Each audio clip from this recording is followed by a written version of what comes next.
Summary of The Family Business. Its Governance for Sustainability. By Fred Neubauer and Alden G. Lank. The Nature and Power of Family Business. The family business has played a key role in driving economic development throughout history. In writing about the economic activities of the Hellenic Age, Aristotle described how private individuals and families, with the help of armies of slaves, dominated three sectors of the economy: agriculture, banking, and the production, transportation and sale of manufactured goods. After capital and management were separated in the 19th century, controlling families continued to have the major say in directing enterprises at the highest level. While family business can take many forms, the term in general refers to any business association, from a small proprietorship to a large corporation, in which voting control sits in the hands of a particular family. Even if a family does not hold a true voting majority, it still may exercise disproportionate control of a company if its name and traditions influence the company's values and operations. Today, family businesses are best assessed from an international perspective, since they are increasingly active on the world stage outside of their national markets. To analyze the international governance of family business, the authors of this study examined the universe of family businesses literature, and conducted in-depth interviews with the owner-managers of 7 large, family-controlled companies in Sweden, Finland, Germany, Switzerland, and the United States. The goal: to identify the common practices employed by these companies to create systems of governance for family businesses. Defining the family business. There is little consensus among consultants about the definition and dynamics of family business, since the study of this field has existed for only 30 years in the United States and for about 10 years in Europe. The primary professional association for family business consultants, the U.S. Family Firm Institute, is only about 10 years old. Within this span of time, researchers have had difficulty accessing information on family firms, most of which are privately held and reluctant to disclose much data to outsiders. Perhaps the most widely accepted definition of a family business is the following: a concern that has been closely identified with at least 2 generations of a family to the extent that the link between the two has exerted a mutual effect on company policy and family interests and objectives. This definition is broad enough to encompass a variety of structures through which families influence businesses. In general, families exert their influence through a mix of ownership and management that manifest themselves in 4 basic arrangements. 1. Total control, company both owned and managed by the family. 2. Landlord relationship, company owned by the family, but managed by another. 3. Cultural heritage, company owned by a non-family member, but managed by family members. 4. Exit, no longer any ownership or management by the family. Families often move back and forth along this continuum, shifting from total ownership to none at all or from active management to no participation. However, the final determinant of family influence over any business association, including a proprietorship, partnership, or corporation, is voting control. Voting control allows the family final say in the company's most fundamental strategic decision, the selection of the chief executive officer. Family business, weaknesses and strengths. Defined broadly, family businesses have had a tremendous influence on economic development. Overall, they have contributed about 45% to 70% of the GDP of countries in the non-communist world, and a majority of new jobs in the last decade have been created by family firms.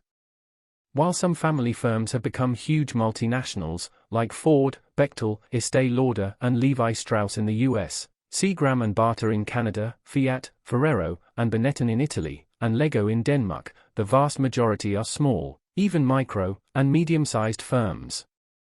Mostly, these small to medium-sized firms are the ones creating new jobs, whether or not they are family-managed or owned.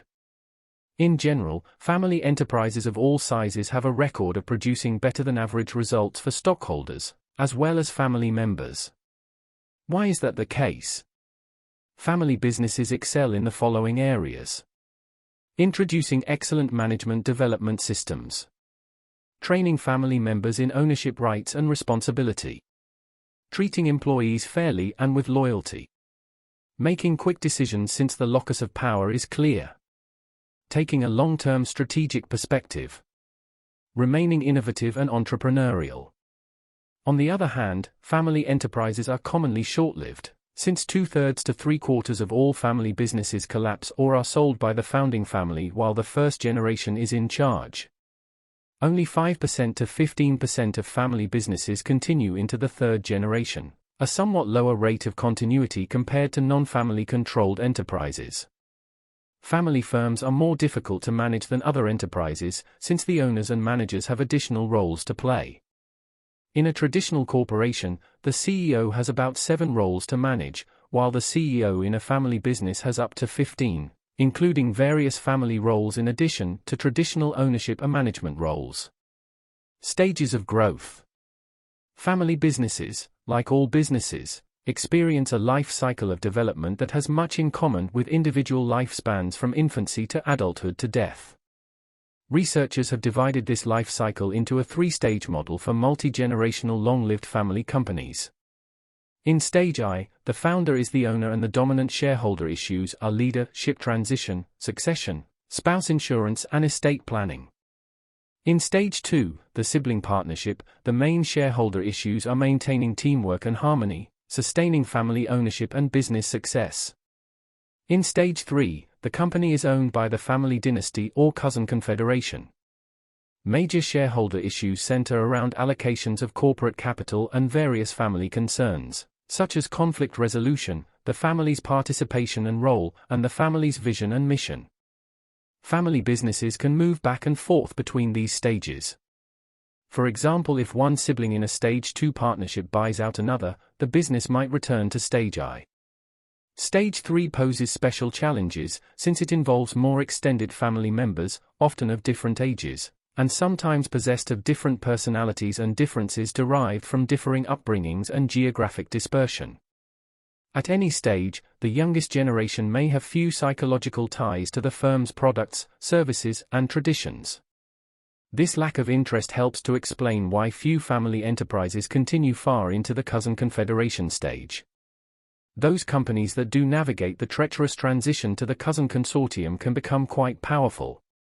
The quality of corporate governance determines the success of businesses at this level. Governing the family business. The notion of corporate governance in a family business is a relatively new concept. Essentially, corporate governance is the system of structures and processes that direct, control and account for corporations. Directing a corporation involves shaping the firm's long-term strategic directions and allocating resources. Controlling involves overseeing management performance and the company's progress towards its objectives. Accounting for a corporation entails assuring responsibility to the firm's stakeholders. These various governance tasks can only be handled successfully if the different organs of this structure work closely together.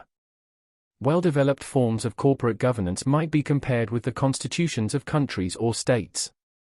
The typical corporate governance structure of a family business consists of 3 key elements. 1. The family itself and its institutions, such as the family assembly, family council, and shareholders' committees. 2. The board of directors, if there is one. 3. Top management, which is sometimes called the executive committee. Family institutions. Families who seek to retain ownership and management of a firm are generally strong, cohesive, and enmeshed in the operations of the company. Such families are characterized by efficient communication, coalition-based power sharing, and effective change management techniques. Especially important is the family's ability to manage conflict at the cousin confederation stage. This ability is most often facilitated by a recognition that conflict is inevitable, and the establishment in advance of rules through which disputes will be addressed. Strong families also create effective processes for leadership development and decision-making. The most common family decision-making institution is the family meeting, which usually occurs at the controlling owner or entrepreneurial stage. At the sibling partnership stage, the family usually develops a more formalized meeting structure, such as a family assembly or a family council for larger family groups. Other family institutions include family statements and constitutions, strategic plans, visions, missions, principles, policies, objectives, and charters. The board of directors is one of the most powerful and important institutions in any company that has one. The board can play a supervisory role or interact with company executives in directly managing the firm, with the most active boards actually assuming a role in running the business. Depending on your own circumstances, this board can be composed only of family members, only of outsiders, or a mix of family members and outsiders. What is most critical is the qualifications and talent of the individual, not family ties. CEO succession. Deciding who will be the company's CEO is perhaps the most important and potentially divisive issue in any family firm. A family's ability to manage CEO succession is a critical determinant to whether it will thrive or fail. Often, the choice comes down to a selection between appointing a specific family member and bringing in someone from outside the family to assume the role. Either option is fraught with difficulties, since the CEO will play a pivotal role in the three central governance tasks: directing, controlling, and accounting for the company, though the position is most often identified with the directing function. If a family member wants to become the next CEO, he or she must get a solid business education. If no one in the family is properly qualified, the company should turn to an outsider. In either case, the transition will be eased by the existence of a formal succession plan, an executive development program, and a board of directors or advisors dominated by insiders.